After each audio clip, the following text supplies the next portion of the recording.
When talking about nutrition, it's not uncommon for the topic of grains to come up. Grains can contribute to weight gain, high blood pressure, and even autoimmune diseases. While those all make great topics, today I want to talk about how grains, and more specifically wheat, how it has changed over time. The reason I want to focus on wheat is it is by far the most commonly consumed grain. One objection I had while providing nutritional advice was, why do I recommend avoiding a food that was in the Bible and even called the staff of life? Well, I'll answer that question today.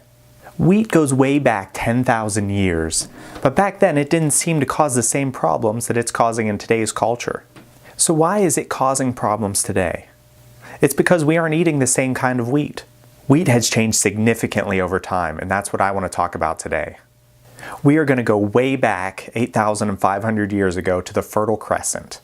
This is the area where Israel, Iraq, and Syria are located. At that time, a group of people called the Natufians hunted and gathered, but they also began to cultivate some agriculture. They harvested something called Einkorn.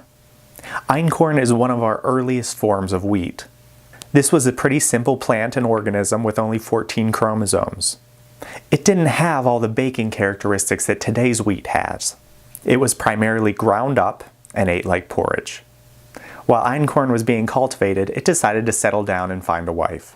Its wife was called goat grass. Now, goat grass also has 14 chromosomes.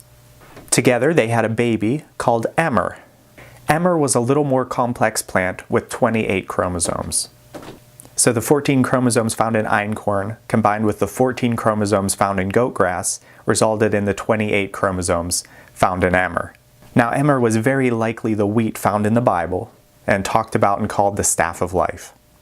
However, we don't really consume emmer today. Following Bible times, emmer found itself a wife called Tashi. This species of plant also had 14 chromosomes. So add those 14 chromosomes to emmer's 28 chromosomes. And we have a new baby called Triticum aestivum, and it has 42 chromosomes. Now this is very similar to the type of wheat we consume today, and it stayed stable over 2,000 years. In the mid-18th century, we decided to have a count done, and we determined that there were 5 different variations of Triticum aestivum. There was just 5 different types at that time. Now let's move forward 200 years to present day, and what do we have now? We have over 25,000 variations. While these earlier changes just happened by chance in nature, these later changes were man-made interventions. For those first 10,000 years, we had very few variations in wheat.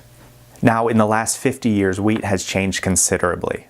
The wheat that we consume now wasn't even the same wheat that your grandmother consumed when she was a little girl. So why did we hybridize wheat to create all these different variations? These changes were actually for some very good reasons. We wanted a plant that was resistant to drought, heat, and cold. We wanted to increase the yield of wheat and even help fight world hunger. We also wanted the best baking characteristics so that the wheat would be more pliable and easier to bake with. So why is wheat consumption now being linked to a rise in autoimmune, allergic, and digestive disorders? It could be because today's wheat isn't the same wheat from years past. And it's certainly not the same wheat that was consumed in Bible times. In this case, it could be that individuals are reacting to recent genetic changes in wheat. It could also be that we are creating nutritional deficiencies. If we are consuming larger quantities of wheat, then that also means we're consuming less nutrient-dense foods that we would otherwise be eating. Other research indicates that the culprit could be an herbicide in the form of glyphosate, also known as Roundup.